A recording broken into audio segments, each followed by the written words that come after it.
water is clearly the fastest growing segment of the beverage industry. And if you go in the average grocery store, literally there is an entire aisle devoted to water, and all kinds of water.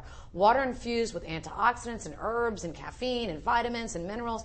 Now, so what's the bottom line? What do I think as a nutrition and wellness expert about these waters? Well, I have to tell you, I'm not a fan of them. I'm not an advocate, and that's kind of putting it mildly. And I think they're probably one of the greatest examples within the food industry of consumer exploitation. And there are a couple levels of exploitation. The first is the consumer's pocketbook. And why don't we talk about that for a minute? So these waters typically, it depends on which one you get and which brand, but usually they're running $1.50 at the minimum, up to $2.50, sometimes more. Water, and what are they mostly? They're mostly water. And you can get water out of the tap for literally what? I don't know, a half a penny? Free. So this is like you're paying like at least 100 times more. And we do know that tap water, believe it or not, is more rigorously sort of monitored safety-wise than bottled water, okay? And by and large, most municipal water supplies in America are very safe, okay? There's some exceptions here and there, but you are paying a lot of money. You're spending a fortune on water that you can be getting from the tap. What about the other stuff they're throwing in there? So some have a few added vitamins. Well, I tell you what, I could probably think of 1,000 ways to get much more of those vitamins much more cheaply. And think about, well, let's just look at a couple of examples here. Let's see what we got. So here's this particular one. I don't know if we're supposed to say brands. Vitamin water is a real popular seller. So what does it have? The nutrients it has: vitamin C, vitamin E, and a handful of B vitamins at about 20% of your RDA. Now, again, this costs, I'm not exactly sure how much it costs, but somewhere between $1.50 and $2. $1.50, yeah. Something like that. There are all sorts of foods where a single serving, like maybe a little bit of dark leafy greens, which is not nearly as expensive as this. You can get all these nutrients. And the other thing that people need to know is that when you take a nutrient, a vitamin or a mineral, out of its native environment, this is a very, very important thing, it loses its effectiveness. We know that, and it loses its bioavailability. So to think that you're going to, even though there are these nutrients in there, that you can drink this water and they're going to do what they normally would do if they were part of food, forget it. Vitamin E is a fat-soluble nutrient. Guess what? It is not absorbed unless you eat it along or drink it with some fat. There's no fat in this. Okay, so the vitamin E in here is absolutely worthless. The other concern I have is that perhaps there's some risk, right?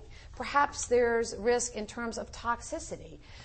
People think, oh, wow, vitamins and minerals and these things they're putting in there are good for them, so maybe more is better. And unfortunately, that's not the case.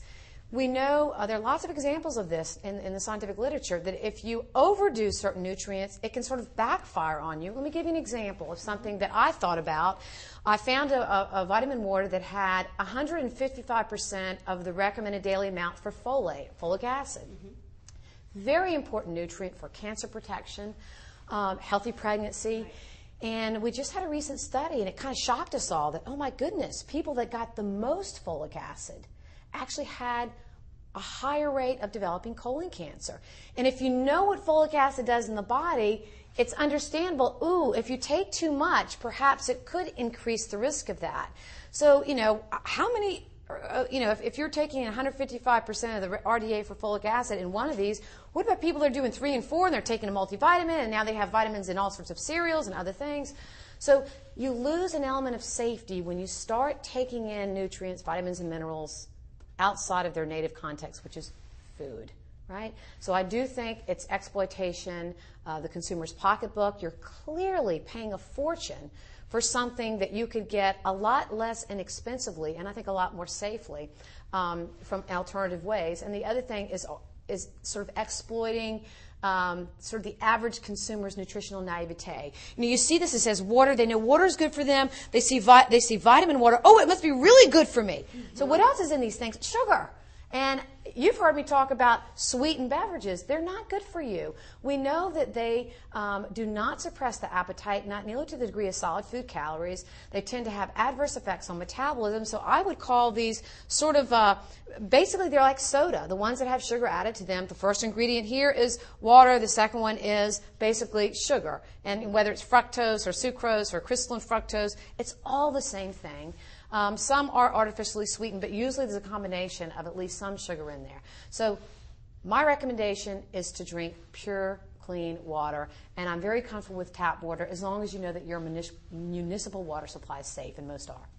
Now, as an informed, healthy consumer, if you had to make the choice between soda and an infused water, you would absolutely choose the infused water because clearly it is a healthier choice, a better choice. It is healthier than doing soda, so it's a better choice than doing soda.